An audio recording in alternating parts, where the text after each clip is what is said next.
다 함께 사도신경 하심으로 월요일 새벽 예배를 시작하겠습니다. 나는 전능하신 아버지 하나님 천지의 창조주를 믿습니다. 나는 그의 유일하신 아들 우리 주 예수 그리스도를 믿습니다. 그는 성령으로 잉태되어 동정녀 마리아에게서 나시고 본디오 빌라도에게 고난을 받아 십자가에 못 박혀 죽으시고 장세된 지 사흘 만에 죽은 자 가운데서 다시 살아나셨으며 하늘에 오르시어 전능하신 아버지 하나님 우편에 앉아 계시다가 거기로부터 살아있는 자와 죽은 자를 심판하러 오십니다. 나는 성령을 믿으며 거룩한 공교회와 성도의 교제와 죄를 용서받는 것과 몸의 부활과 영생을 믿습니다. 아멘. 다 함께 찬송가 84장 함께 찬양하시겠습니다. 찬송가 84장입니다. 온 세상이 캄캄하여서 참 빛이 없었더니 그 빛나는 영광 나타나 온 세상 빛이었네. 영광 영광의 주 영광 영광의 주 밝은 그 빛 내게 비추었네. 영광 영광의 주 영광 영광의 주 이 세상의 빛은 오직 주 예수님. 주 말씀을 믿는 사람은 그 마음이 시원하고 주 명령을 준행하는 자 그 길이 환하겠네. 영광 영광의 주 영광 영광의 주 밝은 그 빛 내게 비추었네. 영광 영광의 주 영광 영광의 주 이 세상의 빛은 오직 주 예수님. 죄 가운데 사는 사람은 그 눈이 어두워도 그 죄악을 씻는 날에는 그 눈이 밝아지네. 영광 영광의 주 영광 영광의 주 밝은 그 빛 내게 비추었네. 영광 영광의 주 영광 영광의 주 이 세상의 빛은 오직 주 예수님. 아멘. 이 시간 다 함께 말씀 보시겠습니다. 오늘 함께 보실 말씀은 요한복음 1장 19절에서 34절까지의 말씀입니다. 요한복음 1장 19절에서 34절의 말씀을 함께 읽겠습니다. 유대 사람들이 예루살렘에서 제사장들과 레위 지파 사람들을 요한에게 보내어서 당신은 누구요 하고 물어보게 하였다. 그때 요한의 증언은 이러하였다. 그는 거절하지 않고 고백하였다. 나는 그리스도가 아니요 나는 그리스도가 아니요 하고 그는 고백하였다. 그들이 다시 요한에게 물었다. 그러면 당신은 누구란 말이요? 엘리야요? 요한은 아니요라고 대답하였다. 당신은 그 예언자요? 하고 그들이 물으니 요한은 아니요 하고 대답하였다. 그래서 그들이 말하였다. 그러면 당신은 누구란 말이요? 우리를 보낸 사람들에게 대답할 말을 좀 해주시오. 당신은 자신을 무엇이라고 말하시오? 요단이 대답하였다. 예언자 이사야가 말한 바 나는 광야에서 외치는 이의 소리요 너희는 주님의 길을 곧게 하여라 하고 말이요. 그들은 바리새파 사람들이 보낸 사람들이었다. 그들이 또 요한에게 물었다. 당신이 그리스도도 아니고 엘리야도 아니고 그 예언자도 아니면 어찌하여 세례를 주시오? 요한이 대답하였다. 나는 물로 세례를 주오. 그런데 여러분 가운데 여러분이 알지 못하는 이가 한 분 서 계시오. 그는 내 뒤에 오시는 분이지만 나는 그분의 끈을 풀 만한 자격도 없소. 이것은 요한이 세례를 주던 요단강 건너편 베다니에서 일어난 일이다. 다음 날 요한은 예수께서 자기에게 오시는 것을 보고 말하였다. 보시오, 세상 죄를 지고 가는 하나님의 어린 양입니다. 내가 전에 말하기를 내 뒤에 한 분이 오실 터인데 그분은 나보다 먼저 계시기에 나보다 앞서신 분입니다. 한 적이 있습니다. 그것은 이분을 두고 한 말입니다. 나도 이분을 알지 못하였습니다. 내가 와서 물로 세례를 주는 것은 이분을 이스라엘에게 알리려고 하는 것입니다. 아멘. 할렐루야. 이 새벽에 주님을 사모하는 마음으로 이렇게 예배 자리에 나오신 우리 사랑교회 성도님들을 주님의 이름으로 축복합니다. 이렇게 기도의 자리를 지키시는 우리 성도님들 덕분에 우리 사랑교회가 든든히 서가는 것 같습니다. 오늘 이 새벽에도 주님이 주시는 위로와 평강이 우리 성도님들 삶과 그리고 가정과 그 계시는 모든 곳에 가득하기를 바랍니다. 오늘 우리는 세례 요한이 예수님을 처음 소개하는 장면을 봅니다. 세례 요한은 당시에 이스라엘 가운데 제일 유명한 사람이었습니다. 광야에서 외치는데 구름대와 같은 사람들이 몰려들었죠. 모두가 그렇게 몰려들며 요한을 보고 이런 생각을 했을 겁니다. 혹시 저분이 메시아인가? 저분이 우리를 구원해 주실 분인가? 라고 기대를 했을 겁니다. 그런데 요한은 사람들의 그 뜨거운 시선을 즐기는 것이 아니라 딱 잘라 이렇게 말하는 겁니다. 여러분, 나는 주인공이 아닙니다. 나를 보지 마십시오. 나는 그저 소리일 뿐입니다. 그렇게 이야기를 하죠. 여러분, 소리가 무엇입니까?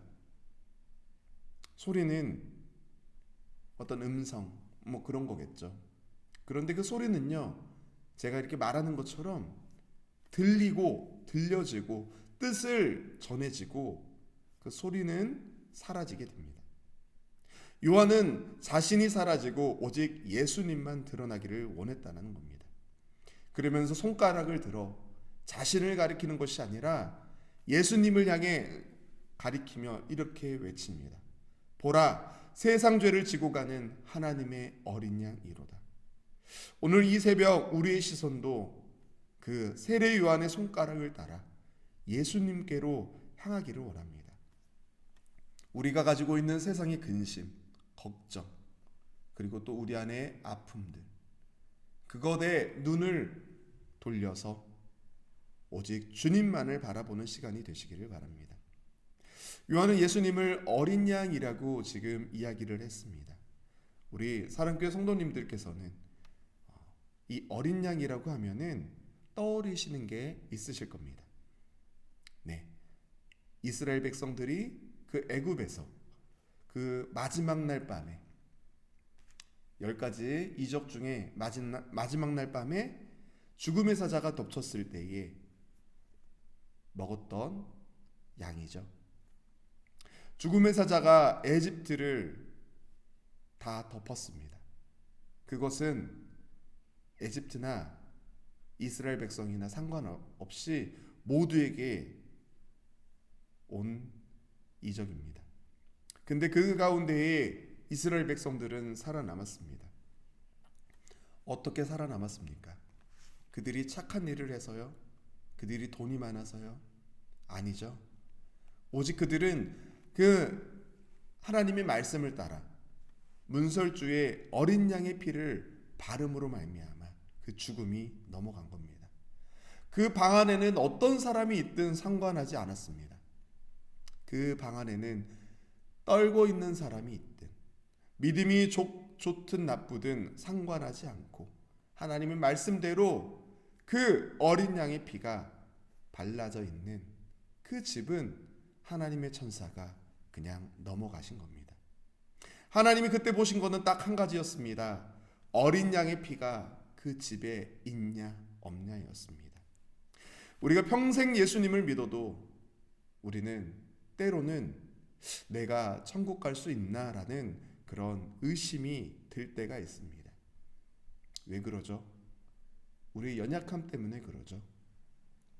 하나님을 믿는다는데, 내가 하나님의 자녀라는데 이런 나쁜 생각을 해도 되는 걸까? 이렇게 내가 살아도 되는 걸까? 그런 우리의 허물이 생각나서 마음이 무거워질 때가 있습니다. 그런데 오늘 이 말씀을 가지고 여러분 두려워하지 마시고 감사하는 마음을 가지시기를 바랍니다. 우리의 의로움은요, 나의 의로움에서부터 오는 것이 아닙니다.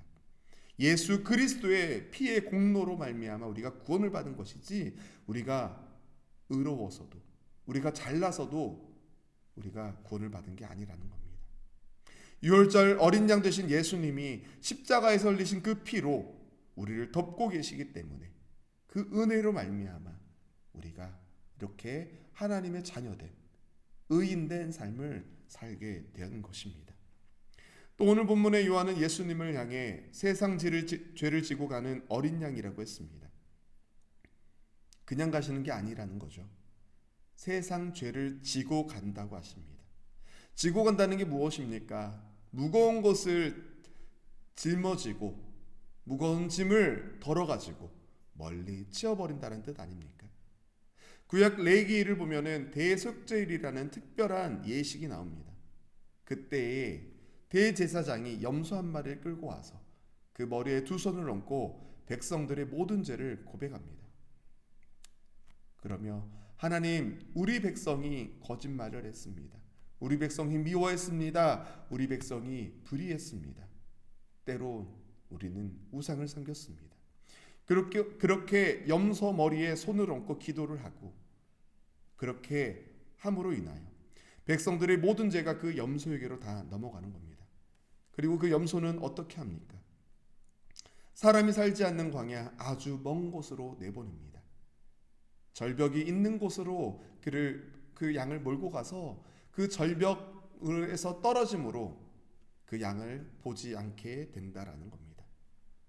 사랑하는 성도 여러분, 오늘 이 새벽에 어떤 점을 가지고 나오셨습니까? 우리 안에 자녀로 인한 걱정, 가슴앓이, 우리가 점점 하나님의 나라를 향해 가는 것 가운데에 우리의 욕심이 쇠하여지는 것, 고통하는 것, 또는 노후에 대한 염려, 그것도 아니면은 남에게 말 못할 죄책감을 짊어지고 계십니까?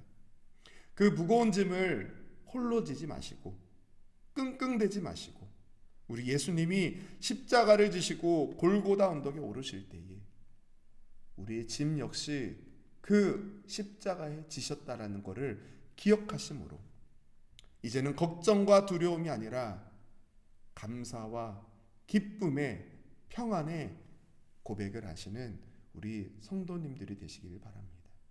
우리의 걱정과 근심, 두려움, 죄로 인해 발생하는 모든 것들은 예수님이 다 가져가셨습니다. 다 짊어지셨습니다. 우리에게서 멀리 치우셨습니다. 그러니 오늘 우리는 이렇게 기도해야 될 것입니다. 주님, 내 짐을 주님께 맡깁니다. 나는 이제 힘이 없습니다. 세상 죄를 지고 가신 주님께서 나의 근심도 걱정도 두려움도 지고 가 주실 줄 믿습니다. 그로 인해 나는 주님으로 인해 참 평안을 누릴 줄 믿습니다. 그렇게 고백하시는 우리 사랑교회 성도님들 되시기를 바랍니다. 마지막으로 세례 요한은 그 예수님을 향해 이렇게 외칩니다. 보라라고 외치고 있습니다. 이 말은 제발 좀 그분을 봐라. 나에게서 눈을 돌려, 세상에서 눈을 돌려 예수님만 바라봐라 라고 하는 간절한 호소였습니다. 광야에서 이스라엘 백성들이 불뱀으로 물려 죽어갈 때에 하나님이 주신 처방은 간단했죠. 장대 위에 달린 놋뱀을 쳐다본 사람은 산다 라고 하셨죠. 이게 이해가 되십니까? 뱀에게 물려 독으로 인해 죽어가는데 약을 주는 것이 아니라, 치료를 해주시는 것이 아니라 장대에 노뱀을 달고 쳐다보면 산다. 우리는 그 방법을 이해할 수 없죠. 우리의 방법 안에, 우리의 머리 안에 그 방법은 있을 수 없는 겁니다. 하지만 보면 어떻게 됩니까? 살았습니다. 그 노뱀을 쳐다본 사람들은 다 살았습니다. 그런데 그 간단한 거, 눈을 들어 보기만 하면 되는 거, 그것을 에이 정말 쳐다본다고 낫겠어? 하고 쳐다보지 않고 다른 곳만 바라보고 있었던 사람들은 다 죽었습니다. 구원은 복잡한 게 아니라는 겁니다. 우리의 시선을 땅에서 하늘로 옮기는 것입니다. 우리의 연약한 몸, 초라한 형편, 세상의 복잡한 뉴스를 쳐다보면요, 한숨이 나지 않으십니까? 걱정이 들지 않으십니까? 당연히 낙심할 수밖에 없습니다. 하지만 우리의 눈을 세상이 아니라 십자가에 달린 예수님을 바라보면은 거기서 생명이 나옵니다. 이제 말씀을 맺겠습니다. 세례요한이 보라 하나님의 어린 양이다 라고 외쳤을 때에 그 말을 듣던 두 제자가 요한을 따라 예수님을 따라갔다고 성경은 기록합니다. 그게 정답이라는 겁니다. 우리는 사람을 따르는 자가 아니라 예수님을 따르는 자들입니다. 오늘 하루를 시작하면서 우리 성도님들 그 시선을 예수님께 고정하시기 바랍니다. 마음이 불안할 때에, 몸이 아플 때에, 힘들 때마다 크게 기도하지 않고 조용히 읊조리셔도 됩니다. 보시오, 하나님의 어린 양입니다. 주님, 내 짐을 지시고 가시는 그 주님, 그 주님이 나를 책임지십니다. 라고 조용한 그 읊조림의 기도도 하나님이 들으시고 우리에게 찾아오셔서 우리를 위로해 주실 것입니다. 오늘 이 새벽 기도의 자리에서 세상 짐을 다 내려놓고 오직 주님만 바라봄으로 새 힘을 얻어 돌아가시는 우리 사랑교회 성도님들 한 분 한 분이 되시기를 주님의 이름으로 축원하며 말씀을 마치도록 하겠습니다. 함께 기도하시겠습니다. 하나님 아버지 감사합니다. 하나님 우리를 불쌍히 여기셔서 우리의 죄를, 우리의 허물을 다 짊어지고 하나님 그 험난한 십자가의 길을 걸어가 주셔서 감사합니다. 하나님 아버지 우리는 인생의 무거운 짐을 아버지 짊어지고 살아가고 있습니다. 그러나 그 무거운 짐은 우리가 주님께로 나옴으로 인하여 다 주님이 대신 지어주시고 우리는 주님의 짐을, 그 가벼운 짐을, 그 기쁨의 짐을 대신 함께 짊어지고 가게 하심을 감사합니다. 하나님 아버지 수고하고 무거운 짐진 자들아 다 내게로 오라고 말씀해 주셔서 감사합니다. 주님의 그 말씀에 우리가 위로를 얻고 또 하루를 살아갈 힘을 얻습니다. 하나님께 그렇게 무릎 꿇고 하나님만 바라보며 나아갈 수 있는 그런 거룩한 하나님의 자녀들, 백성들, 성도님들 될 수 있도록 주님 축복하여 주시고 하나님 그 인생 가운데에 하나님 필요한 부분이 있다고 하면 하나님 찾아가 주셔서 때에 따라 이른 비와 늦은 비로 그들을 축복하여 주시고 그들의 땅을 적셔 주시고 그 가운데에 주님이 주시는 은혜의 소산을 누릴 수 있도록 도와주시옵소서. 우리의 삶을 언제나 동행하시고 지키시고 인도하시는 우리의 짐을 대신 짊어지고 걸어가 주시는 주님께 감사를 올려드리며 이 모든 기도 사랑과 은혜가 많으신 예수님의 이름으로 기도 올려드립니다. 아멘. 다 함께 주기도문 하시겠습니다. 하늘에 계신 우리 아버지, 아버지의 이름을 거룩하게 하시며 아버지의 나라가 오게 하시며 아버지의 뜻이 하늘에서와 같이 땅에서도 이루어지게 하소서. 오늘 우리에게 일용할 양식을 주시고 우리가 우리에게 잘못한 사람을 용서하여 준 것 같이 우리 죄를 용서하여 주시고 우리를 시험에 빠지지 않게 하시고 악에서 구하소서. 나라와 권능과 영광이 영원히 아버지의 것입니다. 아멘. 이 시간 가지고 나오신 기도의 제목과 그리고 우리 사랑교회를 위해서 그리고 사랑교회 가운데에 아픔 가운데 있는 환우들을 위해서 또 말씀을 생각하시면서 함께 기도하시겠습니다. 기도하시겠습니다.